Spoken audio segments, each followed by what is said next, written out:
Good morning, good afternoon, or good evening. We have a global audience, so hello wherever you are joining us from. It's my pleasure today to be chairing this webinar. I'm Siobhan Benita. I'm a former UK civil servant, and I'm chairing this webinar on behalf of Global Government Forum, the publishing house that works with civil servants all around the globe, and our knowledge partner today, MasterCard. Now, in terms of today's topic, it's how governments can help SMEs to make the most of tourism's revival. And it's particularly special that we're talking about this today because today has been designated by the United Nations as the Day for Micro, Small and Medium-Sized Enterprises. So that's a day in order to kind of raise awareness about the tremendous contributions that SMEs make to the UN Sustainable Development Goals, for example, but also to encourage policymakers to improve their kind of access to finance, their access to technology, and just to help unlock their full potential. So in terms of the topic for today, the tourism industry, as many of you will know, was hit particularly hard by the pandemic. So for businesses that rely on tourism, it's good news that countries are now reopening their borders and removing restrictions on visitors. Now, many of these businesses, both those that sell directly to holidaymakers and those in that wider supply chain and tourism ecosystem, are small and medium-sized enterprises. But as they look to embrace this return of tourists, it's becoming increasingly clear that many of them lack the digital tools and the skills that they need to flourish in the 21st century. This could really hinder their development and, given tourism's vital role in many national economies, could also hold back growth. So today, with the help of our fabulous panel, we're going to be looking at what the tourism sector and government can do to ensure a full, sustainable and inclusive recovery for SMEs in the tourism sector. And in a moment, our fantastic panelists are going to give you some opening remarks. But this is also your opportunity as our great audience today to put your questions to that panel. So once you've heard from our speakers, we will take as many of your questions as we possibly can before the end of the webinar. So whatever device you are using, you should see there's a Q&A function on your device, kind of button, probably at the bottom of your screen. At any point from now on, please use that Q&A function to send in your questions. And as I say, we'll get through as many of those as we can before the end of the webinar. So let me just introduce our fantastic speakers today. First, we will hear from Natalia Bayona, who is Director of Innovation, Education and Investments at the UN's World Tourism Organization. With a diverse background in politics, destination management and business, Natalia's work includes identifying the most disruptive startups and investment projects and matching them with member states and leading corporations. And as a special advocate of youth and technology, she seeks to support entrepreneurs in creating the best tourist opportunities in all different regions. Then we'll head over to Malta, where we'll hear from Yuka Sultana, who is Chief Information Officer at the Ministry for Tourism there in Malta. Yuka is a senior technology change professional with experience leading transformation projects across various sectors. He works with senior stakeholders across rapidly changing environments, setting and implementing strategic direction and successfully implementing large-scale digital projects. Then we will hear from Dante Mossi, who is Executive President at the Central American Bank for Economic Integration. Now, Dante is of Honduran nationality, and he has held this position of Executive President, which is the highest authority of the administration and the legal representative of the institution since 2018. And last but not least, we'll hear from Linda Manaby, who is Senior Sustainability Manager at Visit Sweden.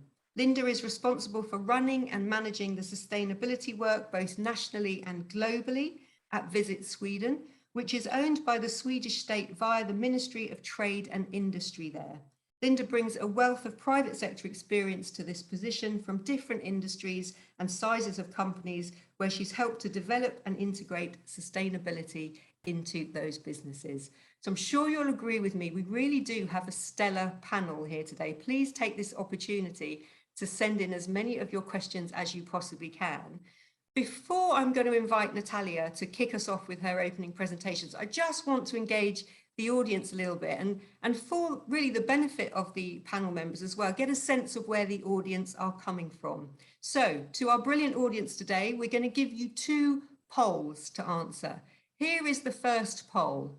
How dependent are small and medium enterprises in your country on the tourism industry? Now you can click one of those 3 answers. So either most SMEs are largely dependent on tourism, it's a mixed picture where you're coming from, or only a small number of SMEs are very dependent on tourism. And I'm going to ask Alexa behind the scenes, once you think, Alexa, that you've got a decent number of people who have replied to the poll, you can see from behind the scenes, if you would flash up the responses to that poll. So we're going to give you a couple of seconds to do that.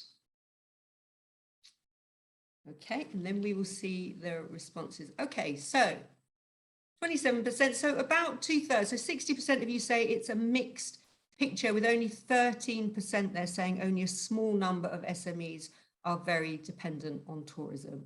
Obviously, there might be some self-selection here in the audience that we have today, but it's good to know that that is of interest to you today in the audience. So fantastic. And then just very quickly, our second poll, before we go over to Natalia, if we put that up now. So we're asking, in your experience, to what extent were SMEs in your country or region where you're coming from, or your organization perhaps, negatively impacted by the pandemic? So this is over the last couple of years. You can choose there from very, moderately, not at all, not very, or not at all. And I would be very surprised if we get any in some of those, but let's see what comes up. So again, Alexa, once you have the responses, if you could.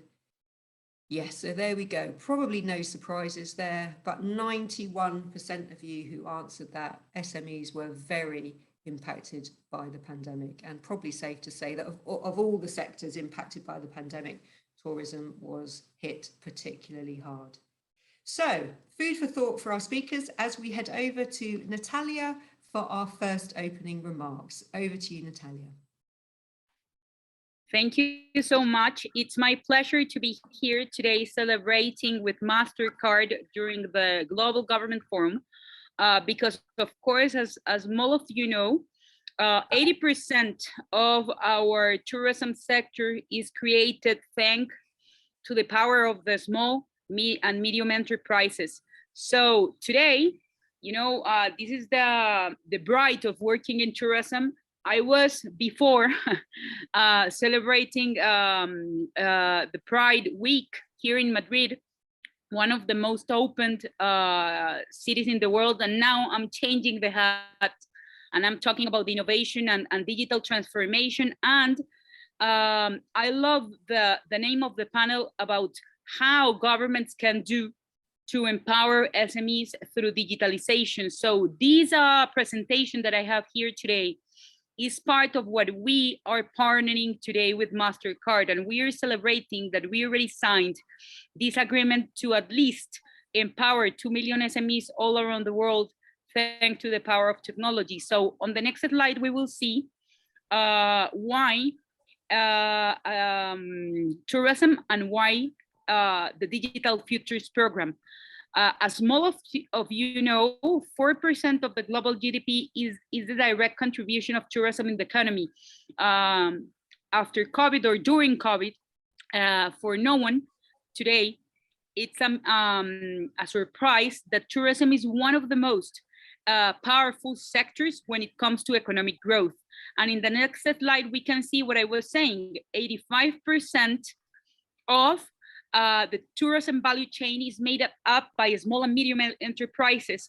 This is crucial because, of course, if we don't give them access to digitalization, we cannot talk about a sustainable growth.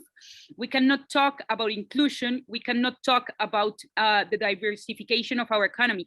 So on the next slide, we can see that, of course, thanks to this, there is no doubt that the SMEs are the priority to foster a better future for tourism.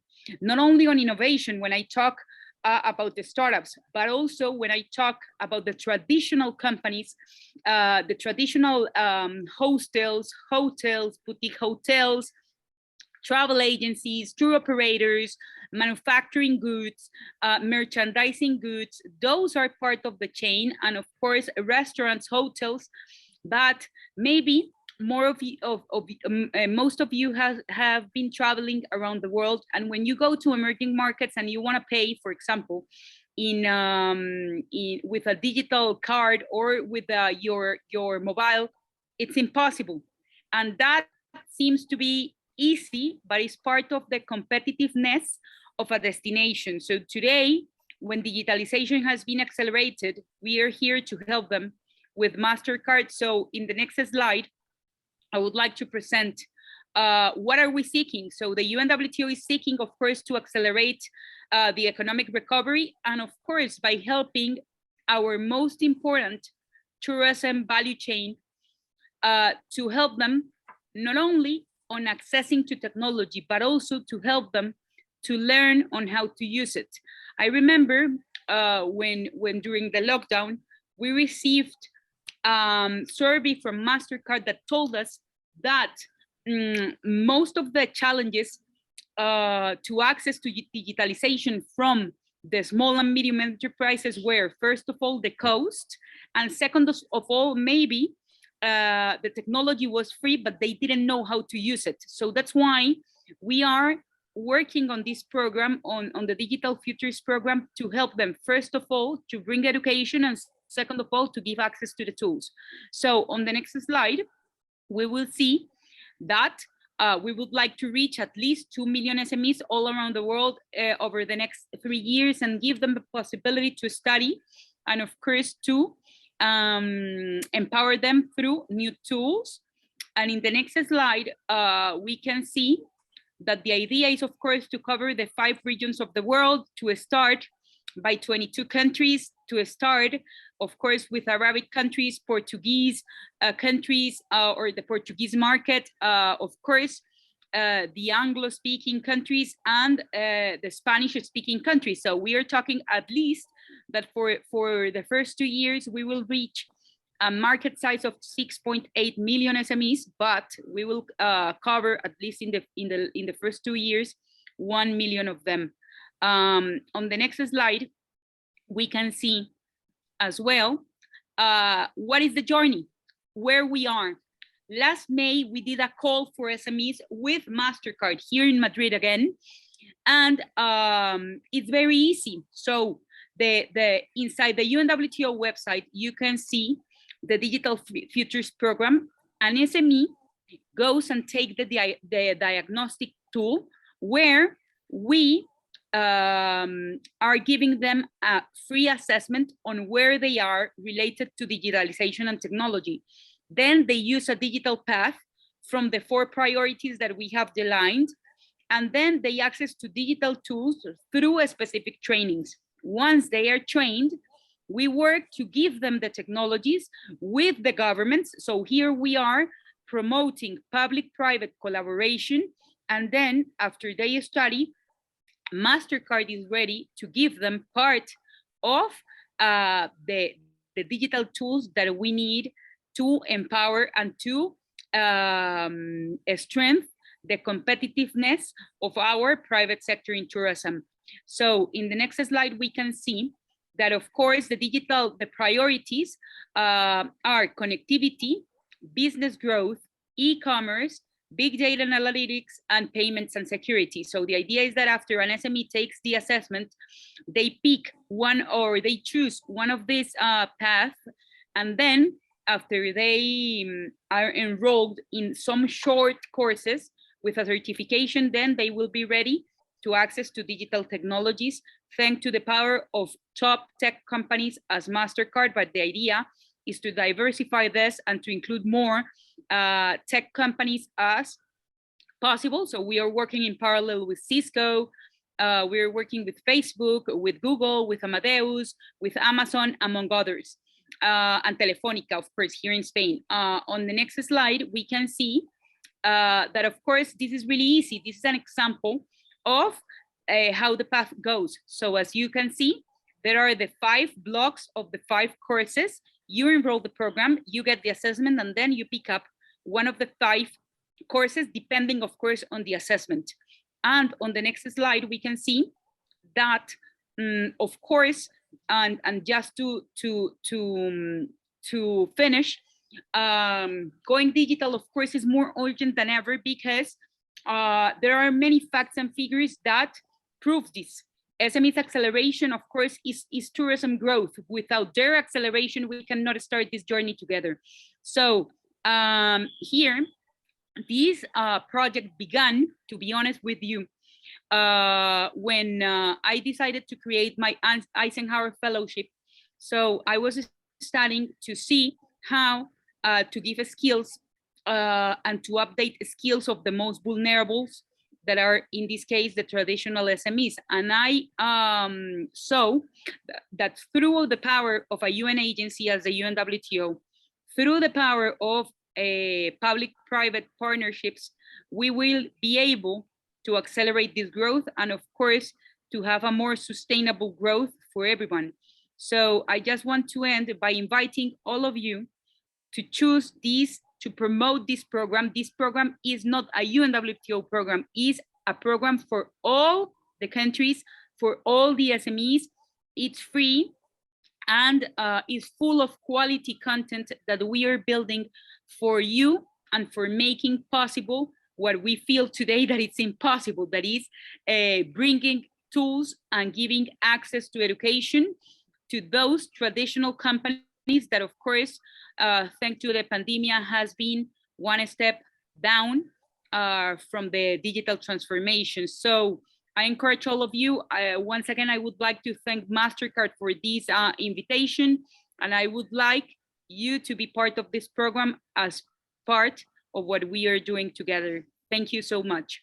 Thank you so much, Natalia. A really great place to start, because I think you've set out some of the key issues there, just how important SMEs are for the tourism sector in particular, but how important they are for economic growth as well. Technology being the key for kind of sustainable and an inclusive approach going forward.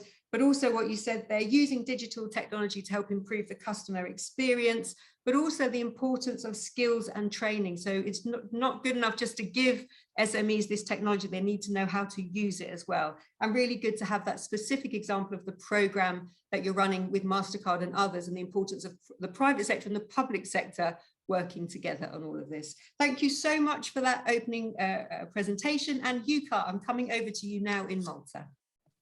Thank you very much, Siobhan, for having me, and also thank you for the Global Government Forum for organizing this event and for choosing this very relevant topic of how we can support SMEs using digitalization. In the next few minutes, I will be sharing what we're working on here in Malta in terms of digitalization within the tourism sector. So in terms of strategy, last year we have launched a strategy which focuses on recover, rethinking, and revitalizing, also keeping in view all the challenges that we've been through in terms of the pandemic. And therefore, as part of this strategy, we are focusing on 13 different strategic challenges. And one of those key strategic challenges is the quality aspect. How can we provide a more quality product when it comes to tourism? And there it comes the aspect of digitalization. So next slide, please. So when it comes to quality, we have planned digital tourism strategic roadmap, which focuses on a number of years up until 2030. And the idea here is to enhance the tourist experience and introduce more the technology aspect in order to elevate the product. So here we are not looking at digitalization replacing the physical experience, but rather elevating and complementing the experience of visiting the island. And the objective, the aim is to have a destination for Malta being a destination with a leading digital product. Next slide. So, in terms of focus, in terms of the areas of focus, we are looking into six main key areas. The first priority in terms of the digital strategic roadmap is specifically to assist the tourism industry to invest in the digital product. When we were designing and developing the roadmap, we took the approach of involving different stakeholders at an early stage, because we do understand that the tourism product is not only one entity or one stakeholder, but there are many different stakeholders who are involved and who are contributing in providing different services to tourists. And therefore, assisting these stakeholders and the industry is key in order to introduce more technology in the experience of visiting the island. The second area of priority is the skilling and upskilling of the human resource. Here we are looking at providing the necessary training, the necessary expertise for different people working in the sector, in the tourism sector, in order to skill and upskill.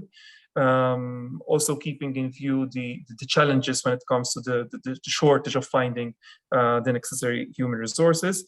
So here we are looking at providing training through online platforms, so making training more available, more accessible, and also providing training on aspects which cover areas of digitalization. So how can the workforce that is working within the sector start think more about using digital product?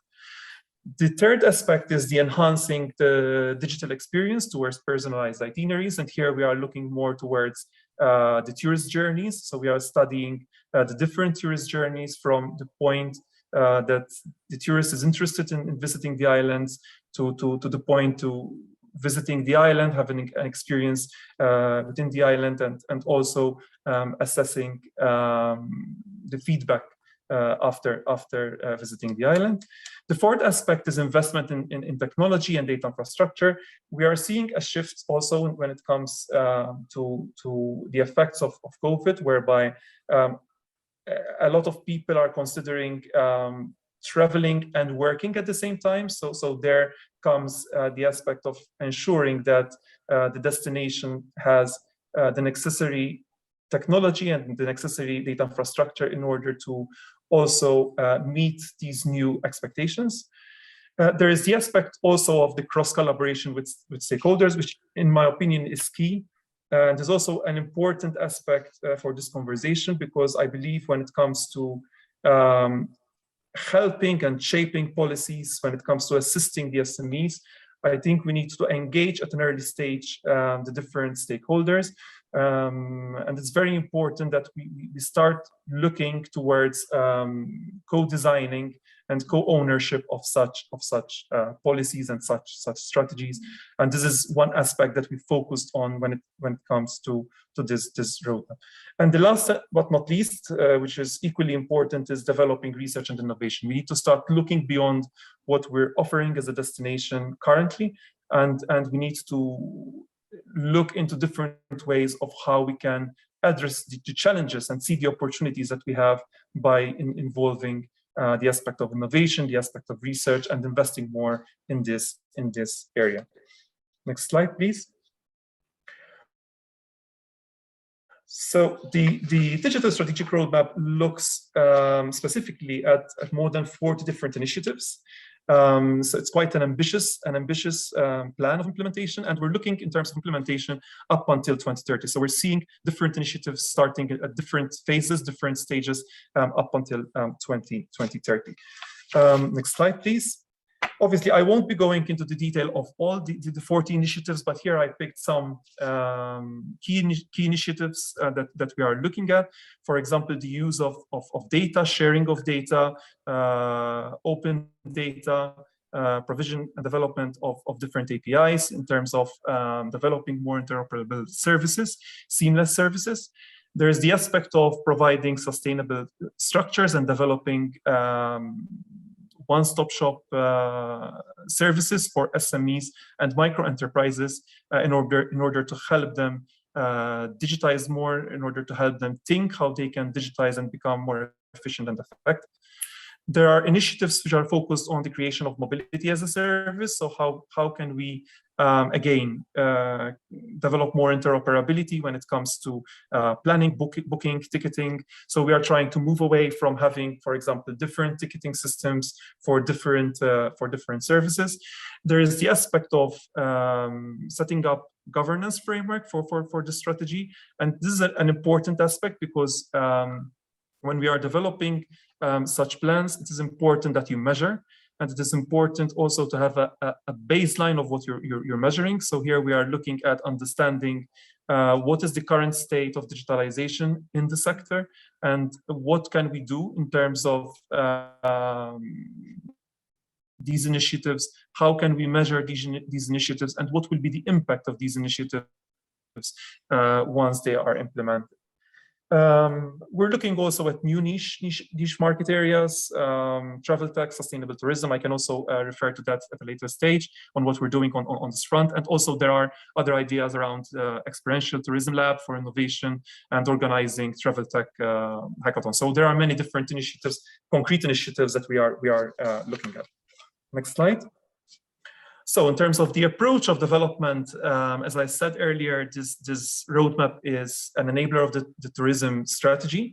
And it specifically comes at an important point where we've been through a lot of uncertainty. So we do understand that such plan needs a level of flexibility when it comes to implementation, because we do understand that, I mean, it is a long timeline when it comes to the implementation up until 2030, and a lot of things can happen throughout this timeline. So we are approaching it with flexibility.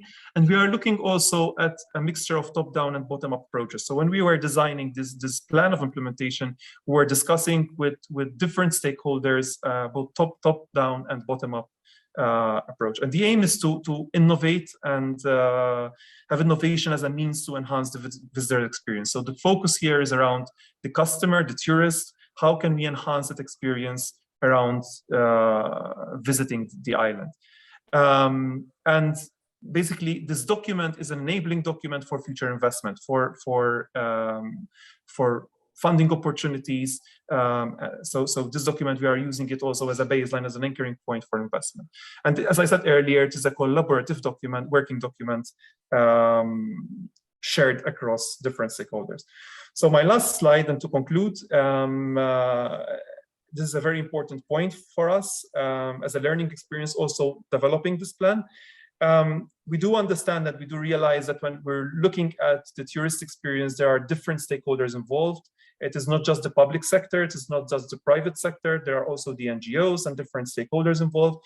So the approach we are taking here is we are bringing different stakeholders around the table, and we are ensuring that at a very early stage, there is co-design of the document, there's a co-design of the initiatives, and there is co-ownership of the document itself. So this document, this plan of implementation, this vision is not the vision of the Ministry for Tourism or the Malta Tourism Authority, but a vision that is being shared across different stakeholders, which is key in ensuring the success of such plan and digitalization going forward. Thank you very much. Thank you so much, Yuka. I mean, a really good way to build on what Natalia said in the beginning, because I think you mentioned some similar areas, the importance of kind of skilling and upskilling, for example, but also I like what you say, that the plan, as it's set in recover, relaunch, revitalize, really nice way to kind of summarize it.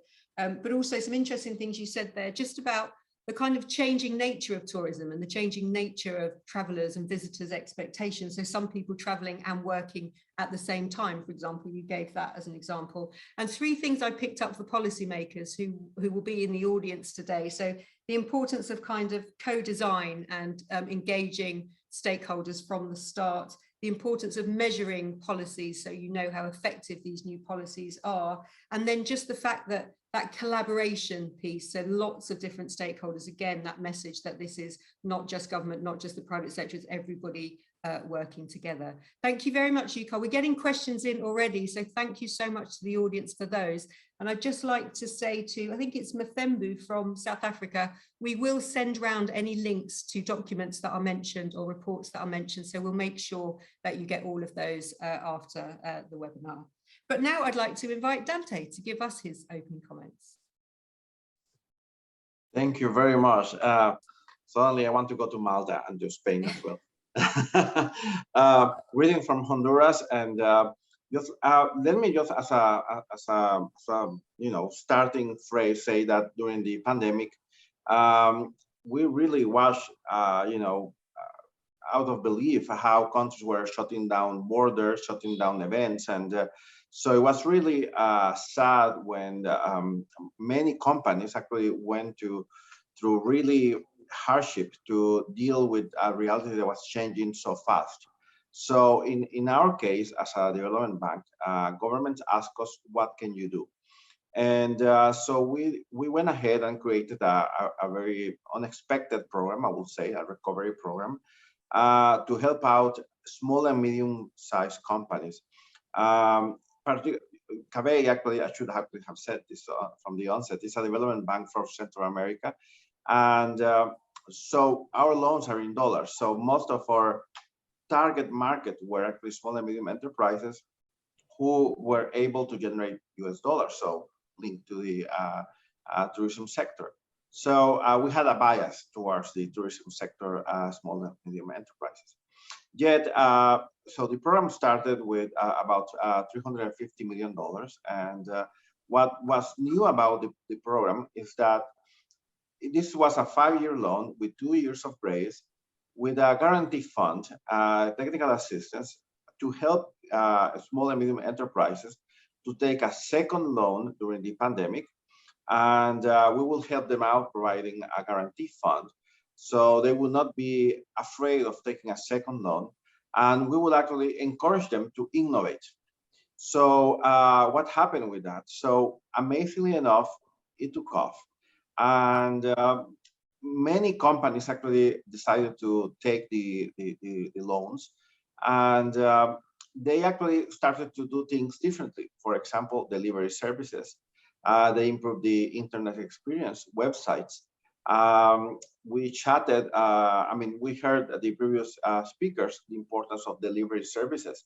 So services like, Uber Eats equivalent in Central America called Yugo, it's thrown out. I mean, it's really bloom out. There are like 5 delivery companies that buy motorcycles are delivering goods, and also services to the consumers.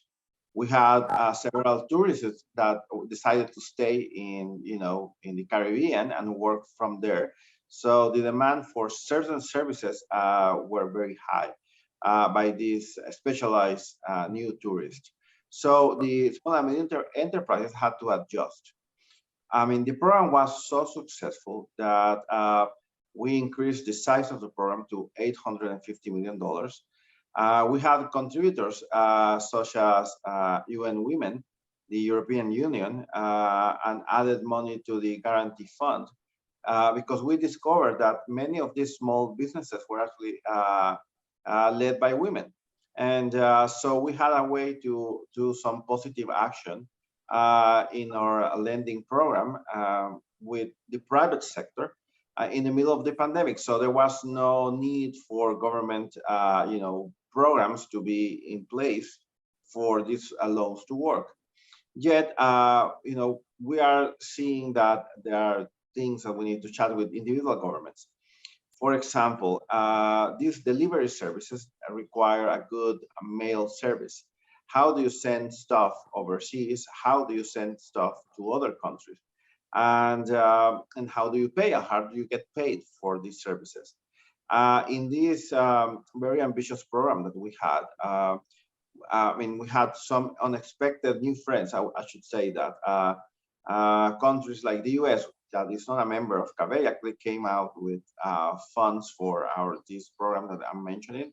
But we also have support from Taiwan, from Korea, from Spain, and that really made a difference. But the support was not only financial. A company, the equivalent of Amazon in Korea, wants to open up doors in Central America. But for that, we need a payment system that works. I mean, I'm not supposed to make commercial endorsement, but I think this MasterCard program is fantastic because it's a way of teaching small and medium businesses that it is possible to be small and to have a point of sale and be connected to the rest of the world. And it doesn't cost a lot of money. But I want to reiterate the message that we all receive. People need guidance. So the training programs are essential. This program I'm mentioning, it comes with technical assistance resources. But these were different because in a way we could not have the traditional workshops in a place and tell people, let's meet with someone. No, because of the pandemic. So we had to actually teach them online how to do things. I mean, how to access these loans, how to connect with markets. So the innovation has to come from facilitators like the world. I mean, like us. I mean, at Cabella Development Institution, but also private banks were actually providing this guidance to the small entrepreneurs on how to do things differently. So, I mean, I want to kind of tell you that as a development bank, we found this program to be highly successful, so much so that we want to make it a permanent program because we have found that people really respond to incentives. And the markets actually can change so drastically. I mean, we have countries like Costa Rica, Panama, and the Dominican Republic that particularly they were hit hard when the pandemic hit. So they worked so hard, I mean, all of them, but in particular, these three, they worked so hard to get the tourists back. And so getting back again is not easy when you were hit once. So, so basically what I want to say is that the bottom line, yes, we should be able to help, for those who fall once and they need to get up again. And so this program that I'm mentioning was not designed to create new ones, but it was designed to help the ones that had fallen. And we have evidence that it's just so fantastic and rewarding in sense of small businesses that were able to open up, to rehire people that had to be let go.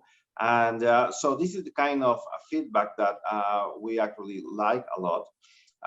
In terms of innovation, as I mentioned, we want to do more. We want to actually move these lines that were basically in US dollars to local currency, to reach out more those businesses that are not directly linked to hard currency earnings.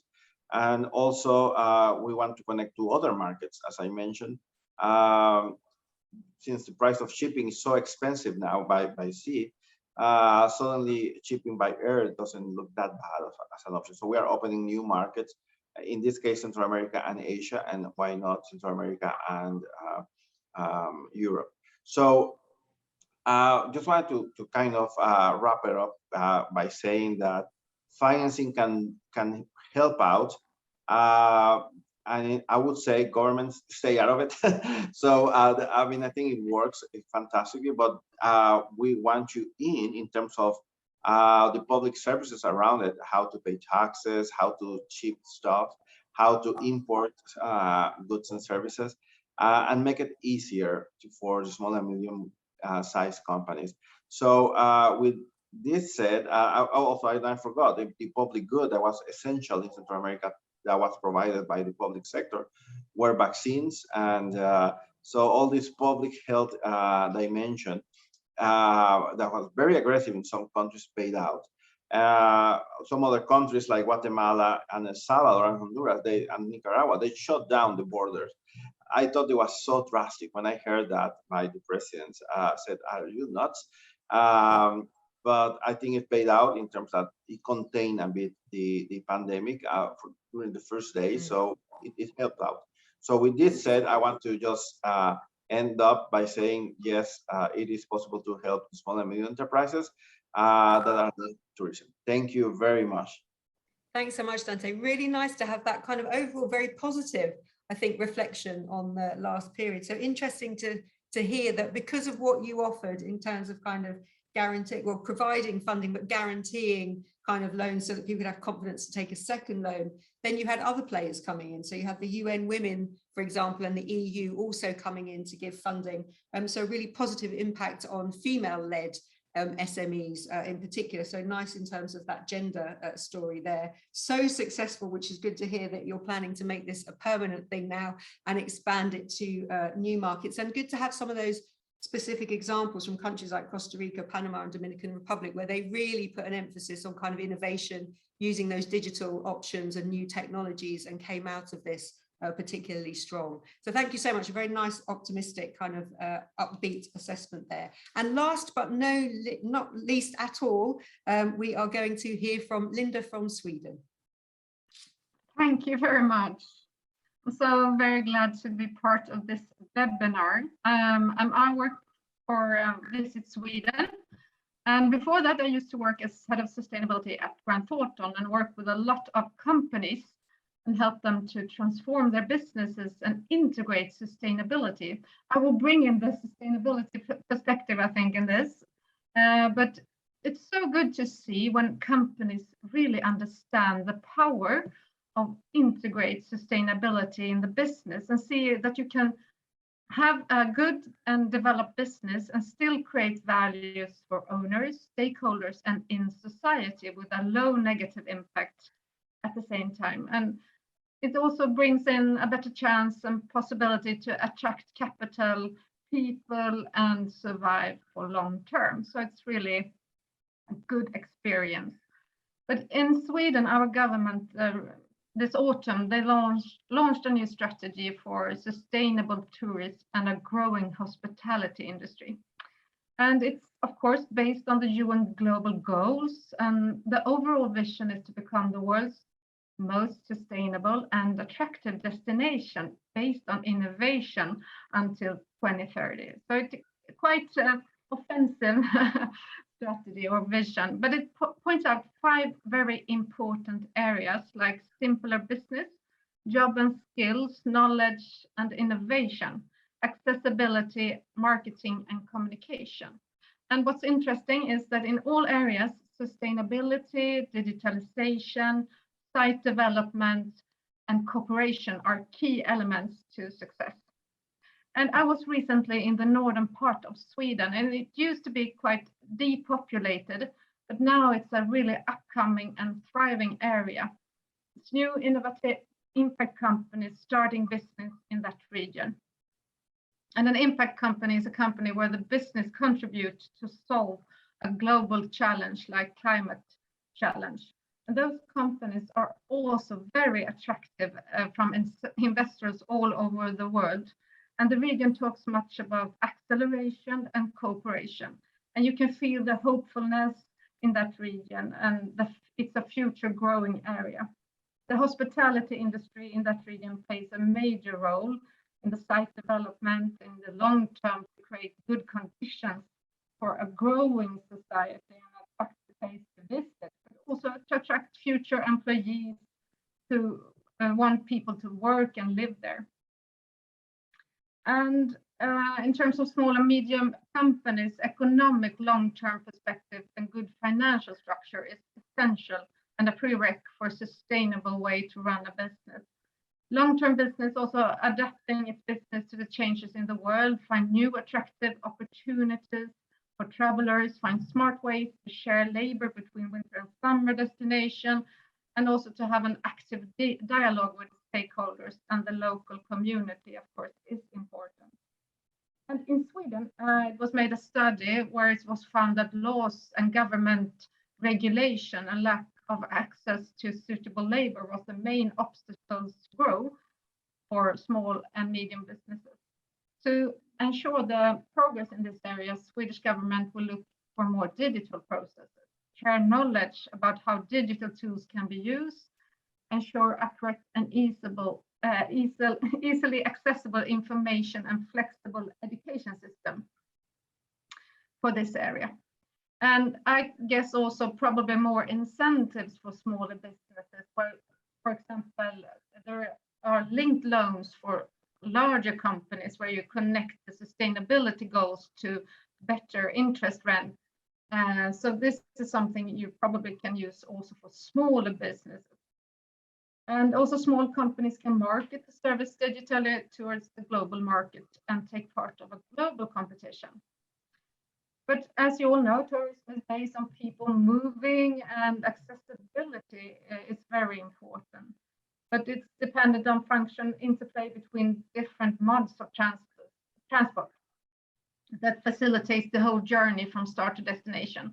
And in Sweden, we have an overall goal for transportation, and it's very important to ensure the socio-economically and efficient and long-term fossil-free transport supply, of course. But in the meantime, sharing service can be both economically and environmentally good for business. So I think everyone in the industry needs to speed up this transition by collaboration. And one way for the smaller businesses is also to make it more easier for travelers to create attractive packages that will guide travelers to get around in Sweden in a more sustainable way. Also, knowledge innovation was mentioned before, is a prerequisite to build between business and also collaboration between businesses and academic authorities, regions, and civil societies. Very important in the aim of developing sustainable tourism. And finally, I truly believe that different actors and companies within the hospitality industry can contribute with innovation and collaboration to create new opportunities for a more sustainable future. Thanks so much, Linda. I mean, and really good to get that specific perspective on kind of the sustainability focus, really important for Sweden. I know key to your kind of new strategy and the plans that you've got there. Interesting what you say about how that's changing particular regions, so north of Sweden, you know, changing, attracting new kind of SMEs, attracting new growth, attracting new visitors as well. But again, some of those messages we've heard from other speakers, so the importance of people in the industry adapting to new expectations of visitors, but you also, I think, push back there a little bit and how digital technology can help tourists understand how they can travel in the most sustainable way as well. So there are lots of kind of implications here for embracing kind of new and digital technologies. Thank you so much, our fantastic speakers there for those opening presentations. We've got lots of questions coming in already. I just want to kick off with one question back to you myself, and that is, we are focusing very much on kind of SMEs today, so small, emphasis on small and kind of medium enterprises. There's lots there that you've all covered that they need to think about. So embracing new ways of working, skilling up themselves and their kind of small teams, thinking about the sustainability aspects and being as green as possible. How can you expect them to do that when they're so small and they're struggling just to get back on their feet? So how can, you know, I guess it's what would you think they should focus on, if anything? What are the key things that they should be thinking about over the coming period to help them kind of, as Yuka put it, recover and kind of flourish going forward? I'm going to shift up the order a little bit, but Natalia, I will start with you because we haven't heard from you for a while. So what should they focus on and how difficult is it to expect them to embrace all of this stuff? Of course, as when I started before, I was saying that part of the challenges was, first of all, the cost, and second of all, the knowledge. I remember when I started as Director of Innovation of the UNWTO 4 years ago, that everyone thought, every destination thought that it was smart. So I remember that one day I came to a major, and a major of a town told me, Natalia, we are a smart destination. And I told him, why do you think you're smart? And they told me, because we have Wi-Fi free for all the town. And that's exactly the same, or the same type of challenge that today we are facing with technology. Everyone wants technology, but most of the people, they don't know for what. So of course, the first thing that we need to understand, or my opinion in this matter, is that when it comes to digitalization, first of all, you need, as a company, doesn't matter how big or small you are, you will need to understand what are the global trends related to a service. It's impossible, but today we have companies that sells tourism without digital payments, without transactional websites, without cloud. Everything is in paper, or as maximum in an Excel. So those things, I will, if I were a CEO or one of the persons inside the management of an SME, the first thing that I will do is, where is my company versus the average of the companies worldwide when it comes to tourism? Second of all, where is my added value in terms of experience and service? Because of course, if you are serving, it's different if I am a tour operator, or if I am a boutique hotel, or if I am a small restaurant. The service is crucial in tourism because it's the most human economic sector. So the more accurate is the technology to serve others and to have a better experience, the best. And of course, the third path is how I use the data that I can collect through those technologies to take better decisions. So I give you an example. I travel to more than 100 countries. I know I have been in more than 100 countries, and per year, more or less, I go to 30. And most of the times where I go to international chains, they still don't know my name and the things that I love. So if you, that's the typical example when it comes to service. If when I go, my favorite food, for example, is the Peruvian. So if I go to a Peruvian restaurant here in Madrid and I go 20 times, 50 times, 100 times, and they don't know what's my favorite dish, something really wrong is happening in terms of fidelization, and in terms of experience, and in terms of humanization of all the experience. So if you collect the data, and then you know that there is a profile that comes 1, 2, 3, 10, 50 times, you then can promote better services. You can do a better marketing strategy. You can do a better fidelization strategy, a better sales strategy. So it's not a matter of using a lot of technologies. First, as I said, and just to conclude, first of all, where am I versus the average of the type of company that I am running? Second of all, what kind of technology do I need to improve my experience in-house and in front of the client? And third of all, how can I use that data to make better decisions for good? Thanks, Natalia. The one thing I'm taking away from that as well is I really want your job, because it sounds like a fantastic job.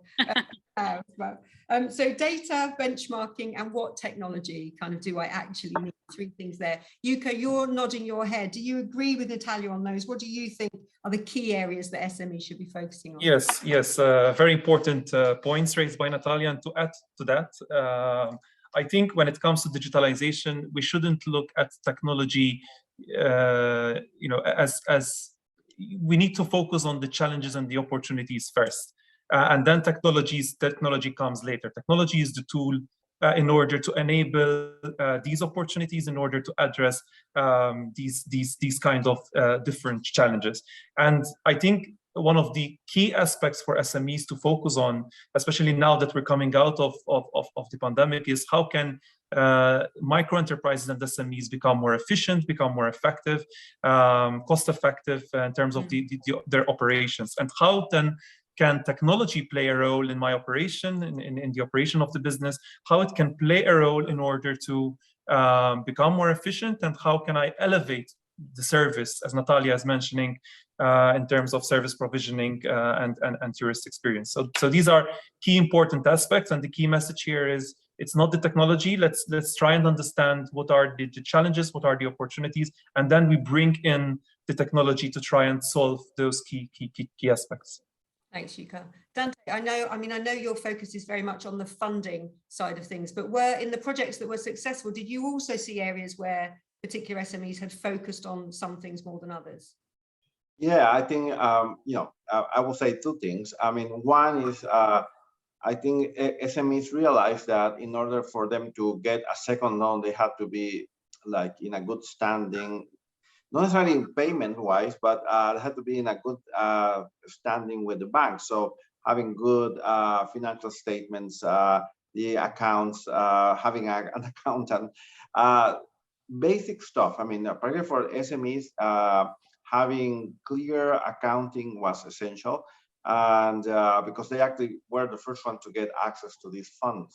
So basic, back to basics, I think it's essential for the small businesses. And number two, I think, is how to connect with clients. I mean, the challenge of the pandemic was that you would not have the tourists that will drop off in your store and buy stuff. I mean, you had to actually tell the tourist that you had a business, you had a way of providing something he might need.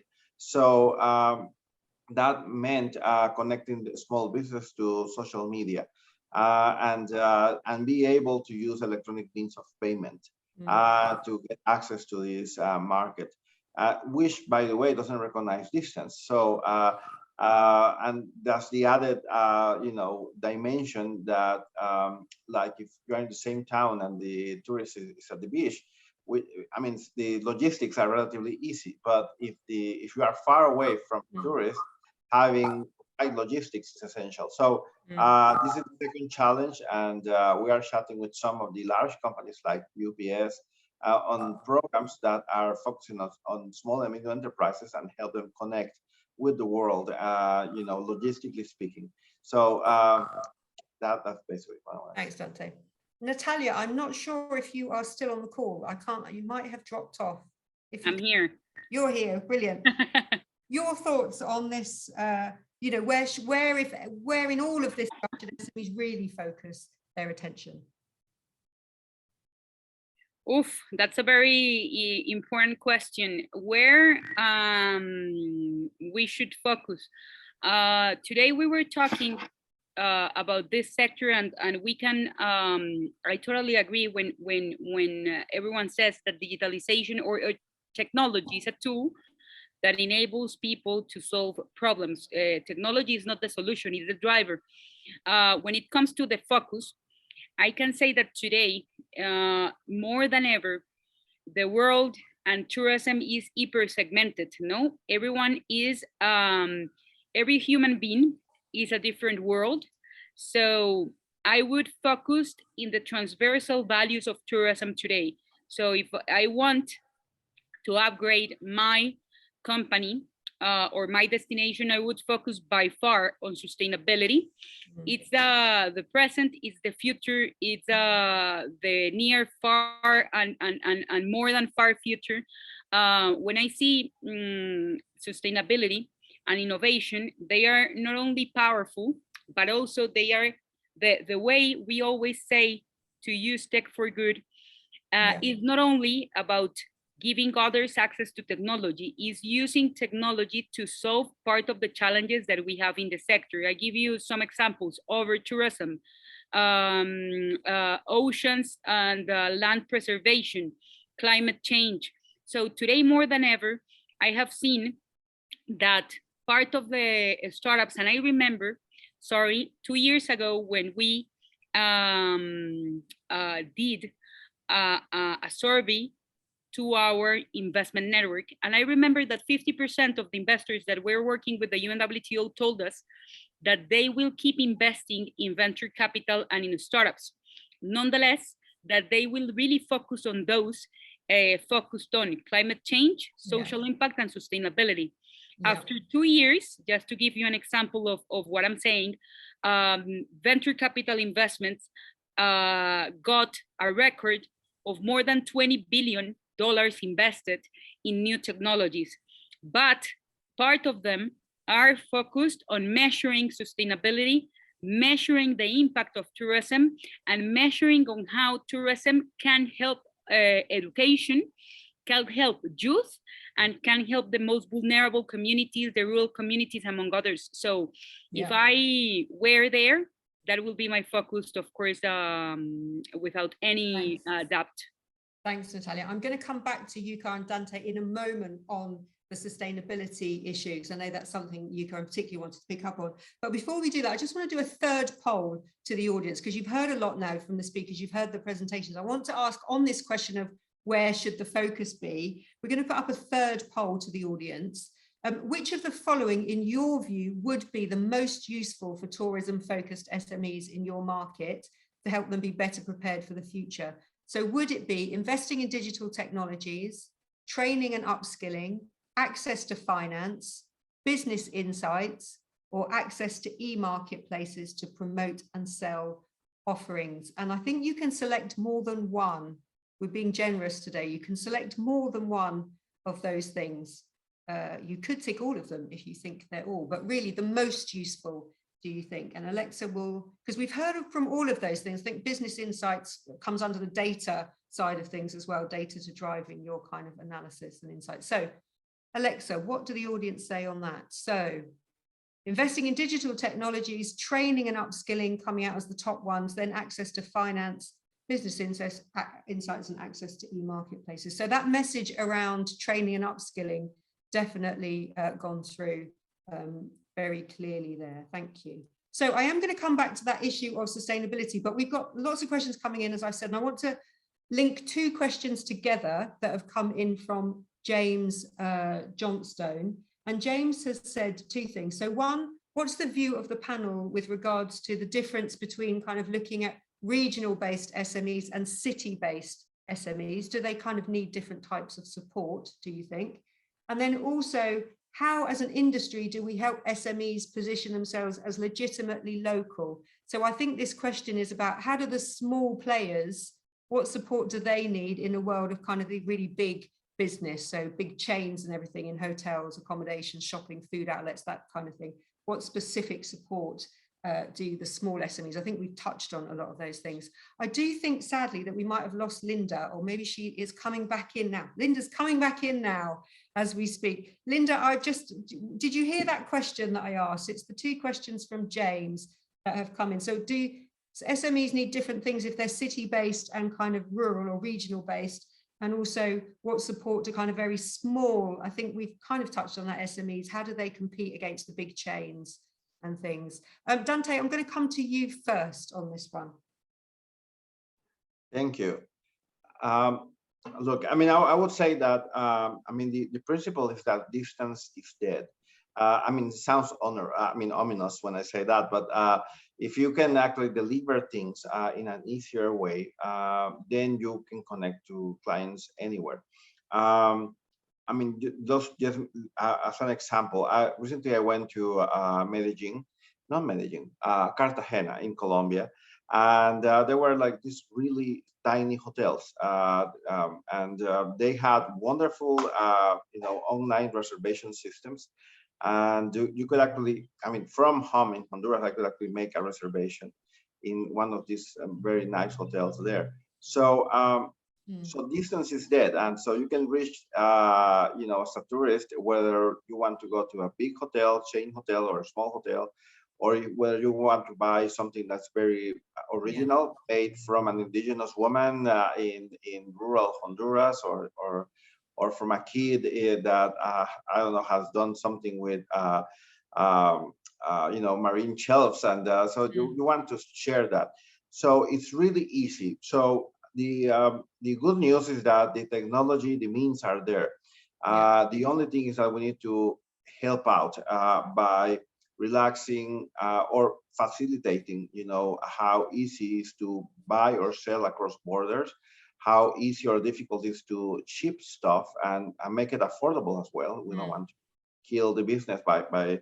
So to your question, it doesn't matter now whether it's in the same city or across the globe.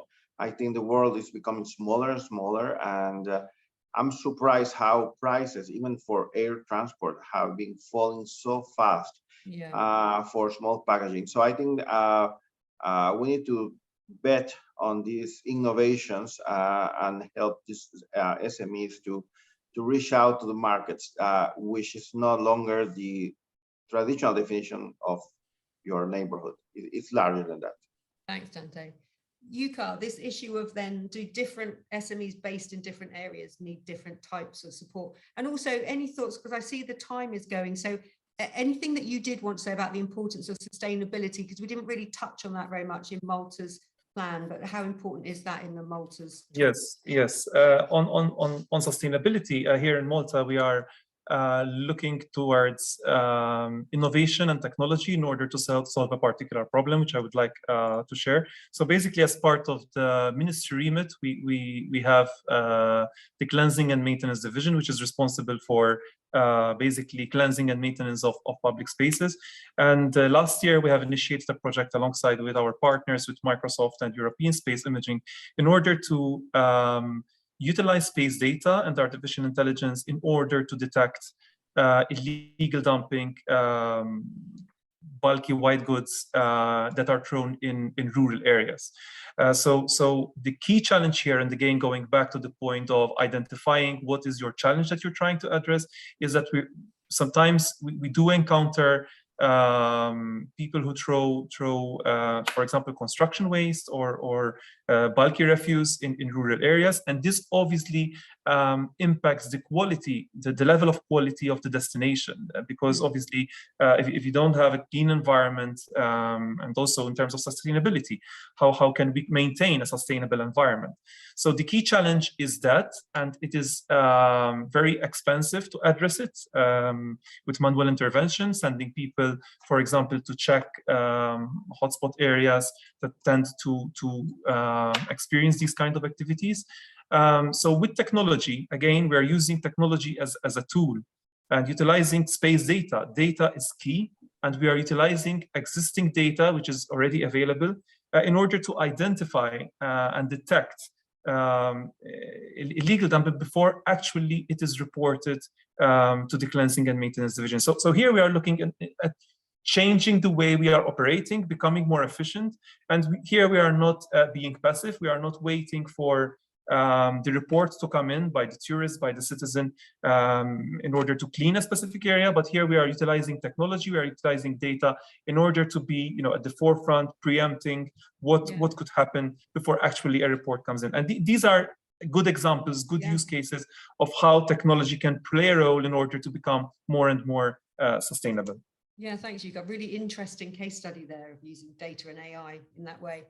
Linda and Natalia, I'm going to ask you, go back to that question from James. So do you think there's different support that regional-based SMEs need compared to city-based ones? Dante touched on this in his answer, but are there different things that different types of firms need? Linda, you're nodding now. I'll come to you on that one. Yes. Well, I think in Sweden, at least, we need to secure that the infrastructure is the same in the whole country, both in the regional and the city. So it's and also the accessibility is, of course, really important. So it will be the same. But as a business, I think more you, as Dante mentioned, you can use the technology to actually empower your business and use the technology in order to find it more easy to make structures, financial, and also information about clients and everything. So you can really empower your business with the technology. And also what we've noticed in Sweden is that we have a lot of companies doing very good things, but they're not using the digitalization to actually communicate and tell everyone about how they are working. So that's a really very important point, I think. And that is no matter where you are based as a company. So that was short for me. Thanks, Linda. Natalia, anything to add there on the city versus rural kind of issue? No, I feel basically, of course, there are two different worlds. As everybody said, the world is super high segmented. I don't feel, of course, there are transversal technologies. Augmented reality, virtual reality can serve to cities and can serve to rural. Nonetheless, the challenges of each is absolutely different. In the cities, They have to be more data-driven decisions, technologies. They are more into measuring sustainability to avoid over-tourism. In the case of the rural areas, it's absolutely the different. They are seeking to promote themselves because they, in most of the cases, the towns or the rural areas, they don't have the budget or the capacity to aware the international markets on where they are. So the need is absolutely different. So of course, some technologies can serve in a transversal way, but the focus and the strategy of cities is absolutely different than the rural areas. Thanks, Natalia. I think we've only got time. I can't believe how fast the time has gone. So I think we've got time for one final round of questions. And again, I'm going to combine two questions here. So one is a question that we had in advance, which is, you know, we've all been through this difficult period, the pandemic, and lots of things have changed for kind of the public and their expectations of things online and what they can expect. So I just want to ask all of you, do you think that tourists' expectations have changed dramatically? And what do you think the modern tourist is looking for in a great experience? And I want to add that to a fascinating question that came in, which was about, do you think that the possibility of an increasingly digital world, making the world smaller, can delete the need for tourism altogether?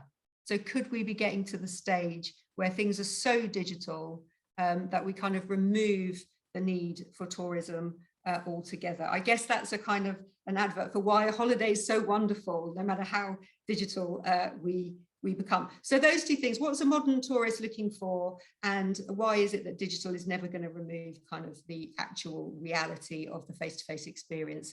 Yuka, you are smiling at this. Always want to come to Malta. Yeah, so two points on this. I think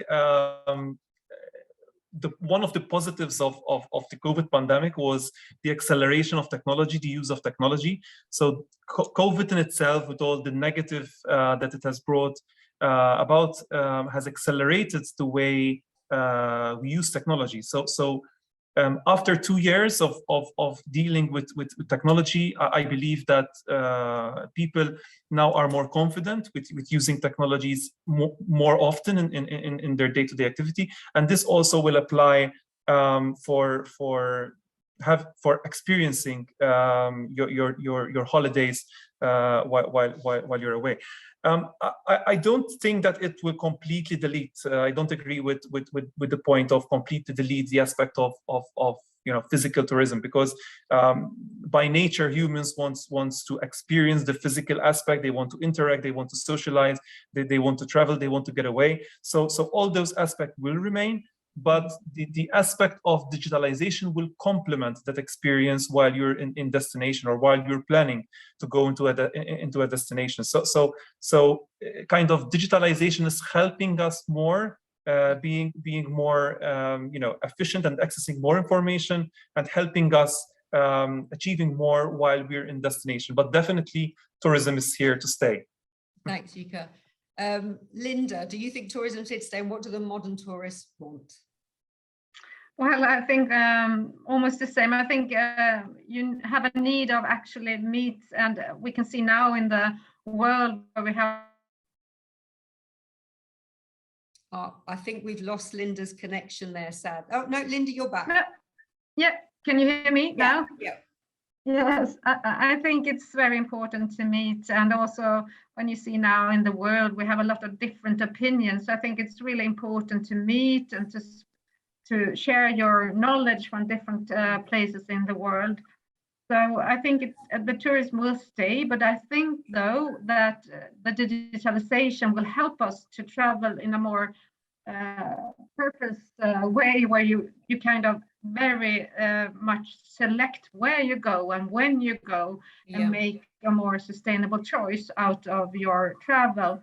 And what we see in our trend reports is, of course, that sustainability is a must, and this expectation of sustainable way to actually travel, to meet up, is very important, at least for the younger generation. It's growing so strong.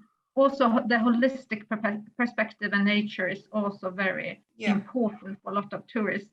And also, entertainment is about also not only having a nice time, but also learning things. So that is something that is upcoming. Thanks, Linda. Natalia, you must be looking at the trends. What do you think the modern tourist is going to demand? First of all, we cannot say victory because, of course, 30% of the world is still closed. So first of all, to open again 100% of the borders. Second of all, of course, we see that rural areas are gaining a lot of track because thanks to the pandemic, people were a little bit tired of the lockdowns. And of course, the first way to experience tourism after a pandemic is going to the nearest place. So this is an opportunity to help rural communities to develop their areas thanks to the power of tourism.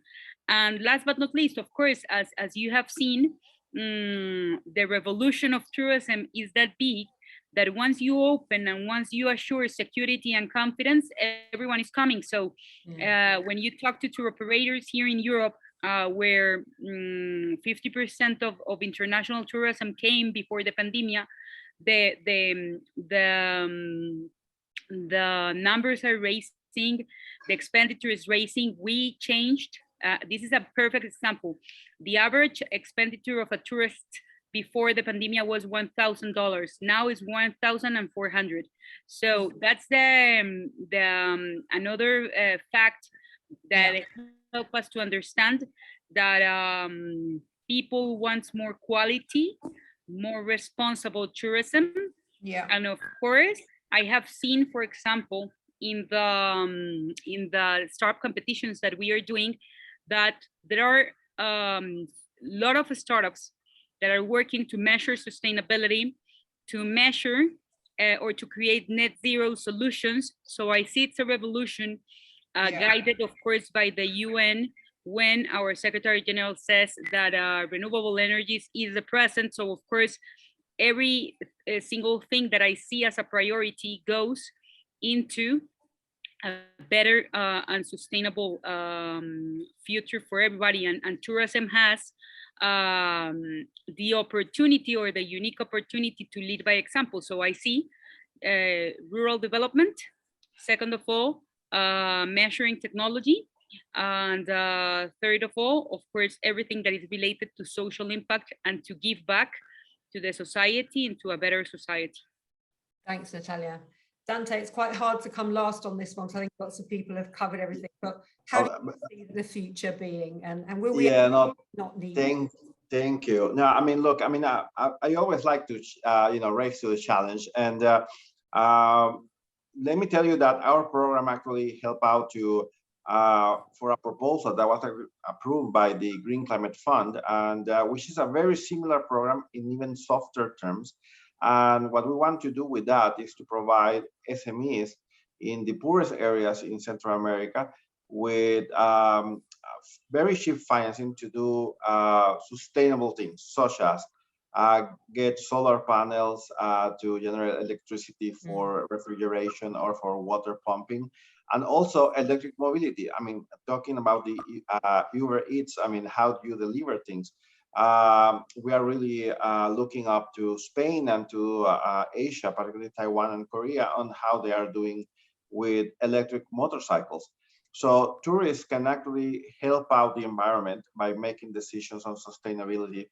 And if businesses, mark themselves as a sustainable solution, the market actually pays a premium for it. So, and they know that, so it makes sense. I mean, as I always say, it's good for the environment, but it's also good for your pocket. So, then you have the winning formula for making these financings so agreeable with the industry, and people take them. So thank you very much. Thank you so much, Dante. And thank you so much to our panel today and to the audience for sending in all your questions. Sadly, we are out of time. to the audience, you should have had a questionnaire sent to you. It'll be in your inboxes. Please take a couple of minutes to fill that in. It just means we can make sure we give you exactly the webinars that are most useful for you. We've got details there of our next webinar coming up. We mentioned data today. This is about integrating data, how to make standards of data stick, but there are lots of other webinars coming up that you can find on our website as well. But that just leaves me to say thank you so much to our fantastic panel. Really, really great conversation today. To Natalia, to Yuka, to Dante, and to Linda. Thank you so much. I think you've left us on that positive message of tourism's here to stay, but responsible tourism and technology and partnerships with people like MasterCard can really help along that journey. Thank you to MasterCard as well for being our knowledge partner. To everybody who registered, we will send you the link to the video and the conversation. You can watch it all again or share it with your colleagues. And we will also send you a link to the article in a couple of weeks' time that will include a write-up of all the key messages from today. Wherever you are in the rest of the world today, enjoy the remainder of the day, and I look forward to seeing you at one of our webinars again very soon. Thanks, everybody. Bye-bye. Bye. Thank you.